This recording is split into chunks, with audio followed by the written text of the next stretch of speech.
तो इस कहानी का स्टार्ट होता है फ्यूचर में, जहाँ अब अर्थ का ऑक्सीजन लेवल बहुत ज्यादा कम हो चुका है। इसी वजह से जमीन पे मौजूद सारे पौधे और जानवर मारे जा चुके हैं। इंसान भी बस बहुत थोड़े ही जिंदा है। बचे हुए इंसानों को जिंदा रहने के लिए हर वक्त ऑक्सीजन मास्क की जरूरत पड़ती है। इसी दुनिया में हम डेरियस नाम के एक आदमी से मिलते हैं। वो अपने डैड के साथ कोई काम कर रहा था। हम देखते हैं कि एकदम से डेरियस के डैड जहाँ काम कर रहे थे वहाँ का फ्लोर टूट जाता है। उसके डैड नीचे गिर जाते हैं, जिसकी वजह से गलती से उनका ऑक्सीजन मास्क उतर जाता है। इससे पहले कि डेरियस उनकी मदद करने को पहुंचता, उनकी मौत हो जाती है। और फिर दुखी डेरियस अपने घर आता है। उसके घर पर उसकी वाइफ और उसकी एक बेटी थी। डेरियस के डैड की मौत का उनको भी बहुत ज्यादा दुख हुआ। हमें मालूम होता है कि डेरियस की वाइफ माया एक बायोलॉजिस्ट थी और डेरियस खुद एक इंजीनियर था। इन दोनों ने मिलकर एक ऐसी मशीन बनाई थी जो उनके घर में ऑक्सीजन लेवल को पूरा रखती थी और बाहर की सारी हवा को फिल्टर करके उनके घर लेके आती थी। ये लोग अपने घर में बगैर मास्क के जिंदा रह पाते थे। यहाँ इनके इस अंडरग्राउंड बंकर वाले घर में सब कुछ मौजूद था और अगर इन्हें किसी चीज की जरूरत पड़ती तो ये लोग ऑक्सीजन मास्क पहनकर बाहर की दुनिया से उसे ले आते। डेरियस माया से कहता है कि कल को मैं डैड की ग्रेव बनाने जाऊंगा और मेरे साथ कोई भी नहीं जाएगा क्योंकि हमारे पास ऑक्सीजन के रिसोर्सेज बहुत थोड़े हैं। यहाँ एकदम से उसको अपने ऑक्सीजन मशीन वाले सिस्टम में भी बीप सुनाई देती है। वो जाकर चेक करता है तो उसे मालूम होता है कि जमीन का ऑक्सीजन लेवल और गिर गया है। ऐसे में अब उनकी मशीन उन्हें इतनी भी ऑक्सीजन प्रोवाइड नहीं करेगी कि यहाँ पर 3 लोग जिंदा रह पाए। अब इनकी मशीन सिर्फ 2 लोगों को जिंदा रखने के लिए ऑक्सीजन बना पा रही थी। ये सब देखकर डेरियस बहुत ज्यादा परेशान होता है। अगली सुबह हम देखते हैं कि डेरियस अपने डैड की ग्रेव बनाने के लिए बाहर जाने वाला था। वो अपनी बेटी से कहता है कि अपनी मॉम का ख्याल रखना, बार बार जनरेटर चेक करती रहना और देखना कि मशीन में कोई प्रॉब्लम ना हो। माया और उसकी बेटी जोहरा को लगता था कि डेरियस शाम तक लौट आएगा, लेकिन उस शाम के बाद वो कभी वापस नहीं आया। 6 महीने गुजर गए। ये लोग उसको ढूंढने भी नहीं गए क्योंकि अगर ये लोग यहाँ से बाहर निकलते तो खुद मर जाते। इस बंकर में अब सिर्फ माया और जोहरा ही रहती थी। उन्हें आज भी ये उम्मीद थी कि डेरियस वापस आ जाएगा। इस उम्मीद में ये दोनों जिंदा थी और एक दूसरे का बहुत ख्याल रखती थी। माया जो बायोलॉजिस्ट थी उसने अब आहिस्ता आहिस्ता अपने इस बंकर से बाहर निकलना शुरू कर दिया था क्योंकि उसे उम्मीद थी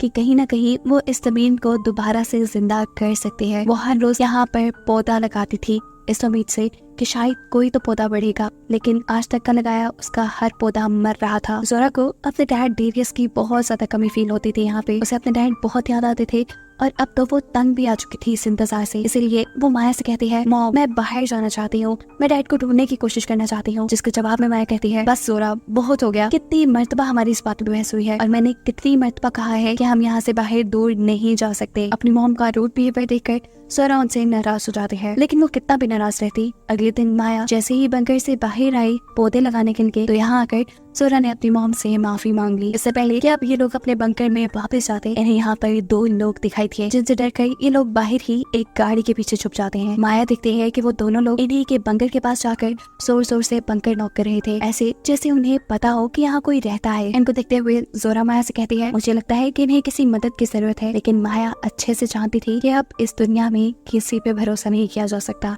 माया का प्लान था कि जैसे ही वो दोनों इनके बंकर से दूर जाएंगे, ये लोग भागकर अपने बंकर में वापस जाकर छुप जाएंगे। इससे पहले कि वो दोनों लोग यहाँ से चले जाते, माया और जोहरा दोनों की ही ऑक्सीजन मशीन बीप करने लग जाती है क्योंकि उसमें ऑक्सीजन बहुत कम रह गया था। और ऐसे वहाँ पे खड़ी हुई औरत को इनके बारे में पता चल जाता है। जैसे ही वो औरत इन तक पहुँचती है तो देखती है कि वहाँ कोई नहीं था क्योंकि जोहरा और माया पहले ही यहाँ से भाग चुके थे। इस लड़की का दूसरा साथी उनके बंकर की छत के ऊपर था। वो जोर जोर से चिल्लाकर अपने साथी को कह रहा था, पीछे देखो पीछे देखो। इससे पहले कि वो लड़की पीछे देखती, जोहरा और माया दोनों उसे धक्का देते हुए अपने बंकर के अंदर घुस जाते हैं। वो लड़की खड़े होकर पीछे से चिल्लाती रह जाती है, प्लीज मेरी बात सुनो, हमें बस तुम्हारी मदद की जरूरत है, हमारी मदद करो। लेकिन माया उनकी एक नहीं सुनती। बंकर के अंदर जाने पर जोहरा और माया अपने बंकर की छत वाली विंडो से इन दोनों से बात करती है और कहती है, यहाँ से चले जाओ। जवाब में वो लड़की कहती है, नहीं मैं तुम्हारी मदद के बगैर यहाँ से नहीं जा सकती। देखो यहाँ से कुछ ही दूरी पर हमारा 100 लोगों का एक कैंप है और सबकी जान खतरे में है। अगर तुमने हमारी मदद ना की तो सब लोग मर जाएंगे। मैं तुम्हें, तुम्हारी बेटी को और तुम्हारे हस्बैंड को बहुत अच्छे से जानती हूँ। तुम्हारे हस्बैंड का नाम डेरियस है, वो मेरा दोस्त था। तुम माया हो, तुम्हारी बेटी का नाम जोहरा है। देखो मैं सब जानती हूँ, बस मुझे इतनी सी मदद चाहिए कि मुझे तुम्हारे बंकर का ऑक्सीजन फिल्टर करने वाला सिस्टम देखना है जिसके बारे में मुझे डेरियस ने बताया था। हमारे कैंप में सैकड़ों लोग रहते हैं और वहाँ पर भी सेम ही फिल्टर लगा है। हमारे ऑक्सीजन फिल्टर में कुछ खराबी आ गई है। मैं बस तुम्हारे वाला ऑक्सीजन फिल्टर देखकर उससे आइडिया लेना चाहती हूँ कि कैसे हम अपने फिल्टर्स को ठीक कर पाएं। जवाब में माया कहती है, मुझे डेरियस ने तुम्हारे बारे में कुछ नहीं बताया था, मुझे तुम पे बिल्कुल एतबार नहीं, और वैसे भी तुम लोग नीचे बंकर में नहीं आ सकते क्योंकि नीचे सिर्फ 2 लोगों के लिए ऑक्सीजन है। अगर तुम लोग यहाँ आए तो हम लोग भी मर जाएंगे। तब वो लड़की कहती है, प्लीज हम तुम्हारा ज्यादा वक्त नहीं लेंगे, मुझे सिर्फ उस मशीन का ब्लूप्रिंट दे दो। माया एक और बार इन लोगों को यहाँ से जाने को कहती है, लेकिन ये यहाँ से नहीं जाते। उनको देखते हुए जोरा माया से कहती है, मॉम मुझे लगता है हमें इनकी मदद करनी चाहिए। वो हमारे बारे में जानते हैं, डैड के बारे में जानते हैं। ऐसा भी हो सकता है कि शायद इन्हें डैड का पता हो, शायद डैड इन्हीं के साथ हो। जोरा की बात मानते हुए अब वो इन दोनों को अंदर लाने के लिए तैयार तो हो जाती है, लेकिन भरोसा इनके ऊपर अभी भी उसे नहीं था। वो पहले खुद बाहर जाती है और गन पॉइंट पे इन्हें लेकर इनके सभी वेपन्स छुड़वा देती है। इस लड़की का नाम टेस था। माया यहाँ टेस से अपने साथी के हाथ बांध कर उसे जमीन पे लेटने को कहती है, जो भी ये लोग कर लेते हैं। अब जैसे ही माया बंदी बनाकर इन दोनों को अपने बंकर में ले जाने वाली थी, इनका तीसरा साथी भी यहाँ आ गया। उसके हाथ में गन थी। माया को इससे खतरा लग रहा था, इसलिए माया ने उसे शूट कर दिया, जिसकी वजह से इस आदमी का कंधा जख्मी हो गया। माया को अब इन लोगों पे भरोसा नहीं रहा था। वो इन्हें अपने बंकर के अंदर नहीं ले जाने वाली थी, लेकिन जब माया खुद बंकर के अंदर जाने लगी तो वो जख्मी आदमी भी जबरदस्ती उसके बंकर के अंदर आ जाता है, जिसे माया बंदी बना लेती है। टेस और उसका दूसरा साथी जो बंकर के बाहर ही रह गए थे, वो दोबारा माया से रिक्वेस्ट करने की कोशिश करते हैं, देखो प्लीज हमें अंदर आने दो, हमारा अंदर आना बहुत जरूरी है। लेकिन माया का भरोसा अब इनके ऊपर से बिल्कुल टूट चुका था। टेस उसे समझाते भी है, देखो वो तीसरा साथी तुम्हारे बारे में कुछ नहीं जानता था, उसे लगा कि तुम हमें नुकसान पहुंचा रही हो, इसलिए उसने तुम्हारे ऊपर गोली चलाई। लेकिन माया एक सुनने वाली नहीं थी। अब टेस का साथी टेस से कहता है, देखो तुम्हारे प्लान पे वर्क करके हमने बहुत देख लिया, हमें देर भी हो रही है, ये ना हो कि सारे लोग मर जाए। अब मैं अपने तरीके से काम करूंगा। असल में उसका प्लान माया के बंकर के दरवाजे को तोड़कर जबरदस्ती माया के घर के अंदर घुसने का था। लेकिन माया भी कोई आम बंदी नहीं थी, इनकी सारी चालाकियों को वो जानती थी। जैसे ही वो लोग ड्रिल के जरिए इनके बंकर में सुराख करने लगते हैं तो माया अपने डोर में लगे हुए एक सिस्टम के जरिए उसकी ड्रिल को ही शॉक देकर खराब कर देती है, और ऐसे इनका माया के बंकर में घुसने का ये प्लान भी फेल हो जाता है। अब ये लोग एक नया प्लान बनाते हैं, जिसके चलते टेस माया के बंकर के ऊपर जाकर वो पाइप ढूंढने लग जाती है, जिसकी मदद से हवा इनके फिल्टर के अंदर जाती थी। अपने प्लान के मुताबिक टेस ने अपने साथी से कहा था कि तुम बंकर की गेट के बाहर ही खड़े रहना, जैसे ही माया बाहर निकलेगी तो तुम उसे पकड़ लेना। असल में टेस ने उनके फिल्टर का पाइप बंद कर दिया था, जिसकी वजह से इनके बंकर में ऑक्सीजन का लेवल बहुत ज्यादा कम हो चुका था। वो चाहती थी कि ऑक्सीजन बंद होने पर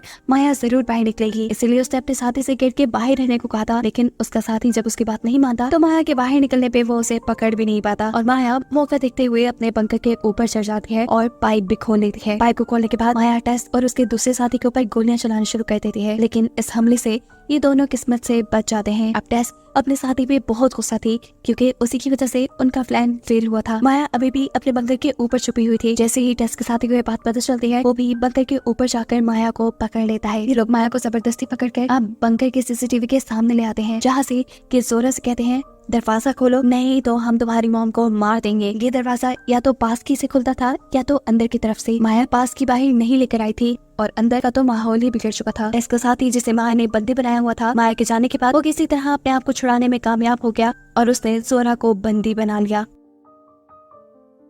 खुद इसका काफी सारा खून बह चुका था, ऐसे में वो खुद मर गया और जोरा भी बेचारी ये गेट खोलने के काबिल न रही। जोरा अपनी सिचुएशन के बारे में भी उन्हें नहीं बता पा रही थी, क्योंकि गेट का माइक उससे बहुत दूर था और वो खुद तो बंद ही हुई थी। खैर वो इस टाइम कोशिश करती है और माइक को किसी तरह अपने करीब करके उसमें बोलना शुरू करती है। वो उन्हें बताती है कि शायद वो आदमी मर चुका है और मुझे उसने मरने से पहले बांध दिया था, और ऐसे में वो दरवाजे को नहीं खोल सकती। ये बात सुनकर टेस और टेस के दूसरे साथी को बहुत ही ज्यादा गुस्सा आ जाता है। गुस्से में टेस अब माया से कहती है, देखो अंदर तुम्हारी बेटी भी फंसी है, उसे बचाने के लिए तुम क्या करोगी, तुम क्या कर सकती हो इस बंकर को खोलने के लिए, वो करो। तब माया कहती है, सिर्फ एक रास्ता है, लेकिन उसके लिए हमें बहुत दूर जाना पड़ेगा। एक और पास की है जो डेरियस के पास थी, लेकिन डेरियस आज से 6 महीने पहले घर से निकला था और आज तक वापस नहीं लौटा। यहाँ एक बहुत बड़ा सच ये रिवील होता है कि माया ये बात जानती थी कि डेरियस मर चुका है, क्योंकि उसे डेरियस का एक लेटर मिला था जिसमें लिखा था कि अब उनके बंकर में सिर्फ 2 लोगों के लिए ही ऑक्सीजन है, और उसने हम दोनों को बचाने के लिए अपने आप को मार डाला।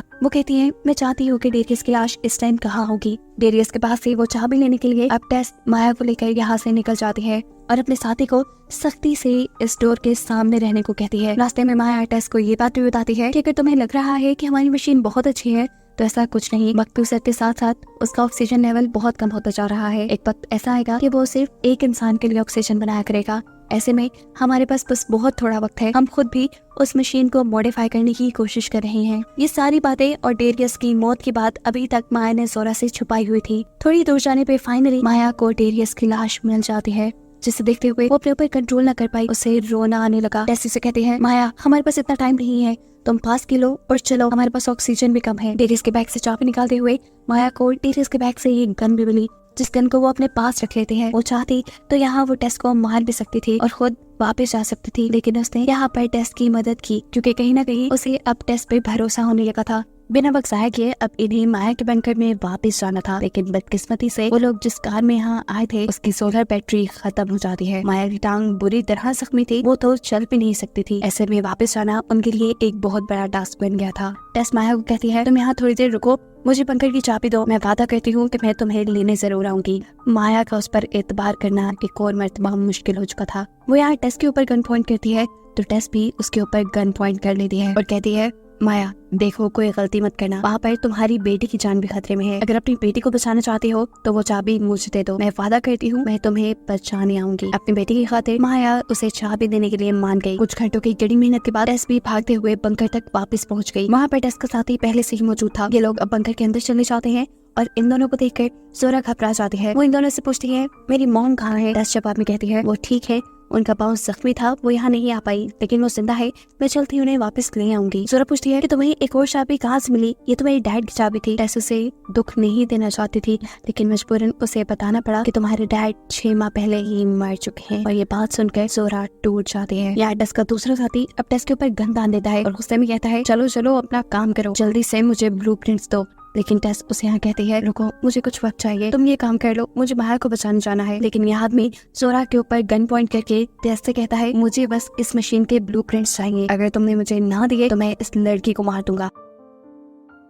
ना चाहते हुए भी टेस उनकी फिल्ट्रेशन मशीन खोलती है और यहाँ उसे कुछ समझ नहीं आता और अब वो अपने दूसरे साथी यानी अपने बॉस को सब सच बता देती है। वो कहती है, मैं डेरियस को नहीं जानती थी, मैंने तो इन लोगों की बातें रेडियो से सुनी थी, हमें इस मशीन को चेक करने के लिए इसकी मॉम को लाना पड़ेगा। वैसे भी ये मशीन ज्यादा बड़ी नहीं है, ये सिर्फ 2 ही लोगों को जिंदा रख सकती है। टेस की ये बात सुनते ही वो आदमी टेस को गोली मार देता है, क्योंकि उसे खुद जिंदा रहना था। टेस को मरता देखकर जोरा बुरी तरह घबरा गई, क्योंकि अब वो इस पागल आदमी के साथ यहाँ फंस चुकी थी। अब क्योंकि जोरा को भी ये बात मालूम हो गई थी कि कुछ अरसे बाद की मशीन सिर्फ एक इंसान के लिए ऑक्सीजन बनाएगी, तो उसे इस चीज का भी अंदाजा हो गया था कि थोड़ी ही दिनों बाद ये आदमी उसे भी मार डालेगा। ये रात यूं ही कट जाती है, जोरा रोती रहती है, जबकि सीन कट होकर हमें जोरा की मॉम को दिखाया जाता है, यानी माया को, जो कि अभी तक वही फंसी हुई थी। सुबह होने तक भी जब टेस यहाँ नहीं आई तो उसे पता चल गया कि टेस ने उसे धोखा दिया है। उसके सिलेंडर में ऑक्सीजन भी बहुत कम रह गई थी, लेकिन यहाँ किस्मत ने उसका साथ दिया। सुबह होते ही धूप आ गई और उसकी कार चार्ज हो गई, जिसे लेकर वो जल्दी से अपने बंकर तक आ गई। बंकर के पास आते ही वो सबसे पहले अपनी एयर फिल्ट्रेशन पाइप को बंद कर देती है, ताकि अंदर ऑक्सीजन बंद हो जाए और जो लोग इनके बंकर के ऊपर कब्जा करके बैठे हैं वो सब के सब बाहर निकल आए। बंकर के अंदर का सिस्टम जैसे ही खराब होता है तो वो आदमी बंधी हुई जोरा से पूछता है, ये क्या हुआ, इसे ठीक कैसे करना है? उसे तो कुछ भी करना नहीं आता था। तब जोरा बताती है, अक्सर सोलर सिस्टम में कुछ खराबी आ जाती है, इसे ठीक किया जा सकता है। उसे ठीक करने के लिए अब वो आदमी जोरा को बाहर भेज देता है, जहाँ जोरा को माया मिल जाती है। ये लोग एक दूसरे से मिलकर बहुत खुश होते हैं और एक दूसरे को गले लगा लेते हैं। दोनों मिलकर यहाँ का सिस्टम ठीक करते हैं और जब जोरा दोबारा बंकर के अंदर जाने की कोशिश करते हैं तो वो आदमी अब जोरा को बंकर के अंदर नहीं लेके आता। उसे बाहर निकालने का एक ही तरीका था, एयर फिल्ट्रेशन पाइप को दोबारा से बंद कर देना। ये लोग जैसे ही एयर फिल्ट्रेशन पाइप बंद करते हैं तो वो आदमी ऑक्सीजन के बगैर बाहर आ जाता है और उसके बाहर आते ही माया उसे शूट कर देती है। इस हमले से वो आदमी मरा नहीं था, बस सिर्फ जख्मी हुआ था। माया और जोरा जल्दी से अपने बंकर के गेट की तरफ भागते हैं और वो आदमी भी जबरदस्ती उनके गेट में घुस जाता है। अंदर आने पे इन्हें पता चलता है कि इस आदमी ने खुद से इस सिस्टम को ठीक करने की कोशिश की थी, जिसके चक्कर में उसने ये सिस्टम बिल्कुल तबाह कर दिया था। अंदर बहुत सी गैसेस फैल चुकी थी, साथ ही अब इस आदमी ने इनके ऊपर गन भी दान दी थी। माया उसे समझाती है, रुको ये गन मत चलाना, अगर तुमने ये गन चला दी तो यहाँ आग लग जाएगी, यहाँ का सिस्टम बिल्कुल तबाह हो चुका है। वो आदमी इनकी बात पे यकीन नहीं करता, इनकी बात नहीं मानता और गन चला देता है। इसकी वजह से यहाँ आग लग जाती है और वो खुद ही मारा जाता है। इन दोनों ने तो ऑक्सीजन मास्क पहना हुआ था, जिसके चलते ये लोग बंकर से बाहर निकल आए थे। इनके ऑक्सीजन टैंक्स में भी ऑक्सीजन ज्यादा नहीं थी, अब रहते भी तो कहाँ रहते, बंकर इनका तबाह हो गया था। बचने की बस एक ही उम्मीद थी, टेस की बताई हुई वो कम्युनिटी जहाँ उसने बताया था कि सैकड़ों लोग रहते हैं।